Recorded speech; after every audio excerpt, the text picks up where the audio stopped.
بسم اللہ الرحمن الرحیم۔ السلام علیکہ یا صاحب العصر والزمان۔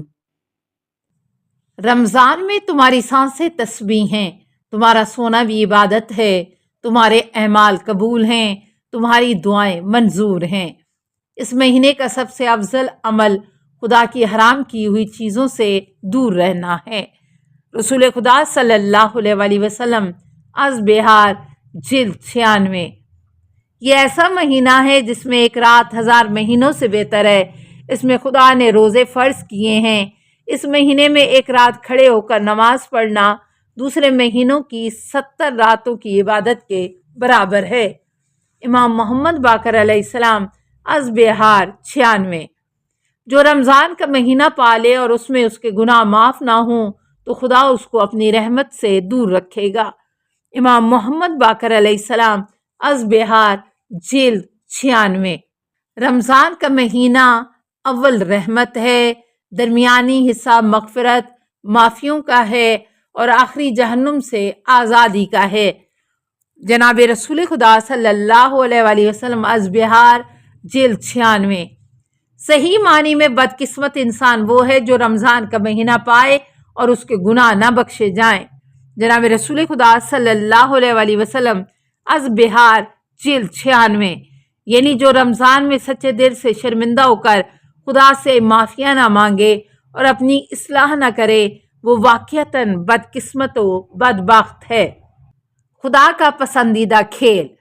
خدا کے نزدیک پسندیدہ کھیل تیر چلانا اور گھوڑے دوڑانا ہے۔ مراد جنگی مشقیں اور جنگی ہنر حاصل کرنا تاکہ قوم اپنا دفاع کر سکے۔ جناب رسول خدا صلی اللہ علیہ وسلم از کنز الاعمال۔ تمہیں معلوم ہونا چاہیے کہ اللہ ایک تیر چلانے کے بدلے 3 آدمیوں کو جنت میں داخل کرتا ہے، تیر کی لکڑی بنانے والے کو، ہمت بڑھانے والے کو اور خدا کی راہ میں تیر، بندوق یا بم چلانے والے کو۔ جناب رسول خدا صلی اللہ علیہ وسلم از وسائل الشیعہ جلد 11۔ بشرطے کہ یہ دفاعی جنگ کے لیے ہو یا اسلامی جنگ ہو جو اسلامی فقہی اصول کے مطابق کی جا رہی ہو۔ اسلام میں رہبانیت نہیں ہے۔ میری امت کی رہبانیت خدا کی راہ میں جہاد کے لیے نکلنا ہے۔ رسول خدا صلی اللہ علیہ وسلم از بہار جلد 70۔ میری امت کی رہبانیت مسجدوں میں بیٹھ کر نماز کے وقت کا انتظار کرنا ہے۔ رسول خدا صلی اللہ علیہ وسلم از بہار جلد 83۔ روح کی حقیقت۔ کہہ دیجئے کہ روح میرے پالنے والے مالک کے حکم سے پیدا ہوئی ہے اور تمہیں اس کا بہت تھوڑا علم دیا گیا ہے، یعنی اس کی اصل حقیقت کو نہیں سمجھ سکتے۔ قرآن سورہ بنی اسرائیل 85۔ روح نازک قسم کا جسم لطیف ہوتی ہے جسے کثیف خاکی جسم پر پہنا دیا گیا ہے۔ امام جعفر صادق علیہ السلام از بہار جلد 61۔ نوٹ: اس جسم کو الیکٹرو میگنیٹ باڈی کہتے ہیں جو ہمارے خاکی جسم پر لپٹا ہوا ہے۔ اس کو پرانے فلاسفر جسم مثالی کہتے تھے۔ اب اس جسم کی تصاویر بھی لے لی گئی ہیں۔ اس جسم کا رنگ ہمارے اخلاقی اوصاف کے مطابق ہوتا ہے اور یہ جسم انسان کے مرنے سے 3 دن پہلے بالکل کالا ہو جاتا ہے۔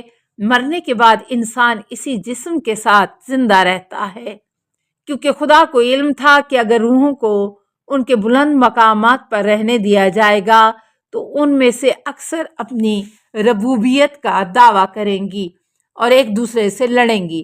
اس لیے خدا نے ان کو دنیا میں بھیج کر محتاج بنایا تاکہ ان کے دماغ میں بڑائی کا غرور نہ پیدا ہو۔ امام جعفر صادق علیہ السلام از کتاب التوحید صفحہ 402۔ روحیں جمع کیے ہوئے لشکروں کی طرح رہتی ہیں، آپس میں دوستی کرتی ہیں، مگر جو ایک دوسرے کو نہیں پہچانتی وہ دوستی نہیں کرتی۔ جناب رسول خدا صلی اللہ علیہ وسلم از کنز الاعمال۔ روحوں کی قسمیں۔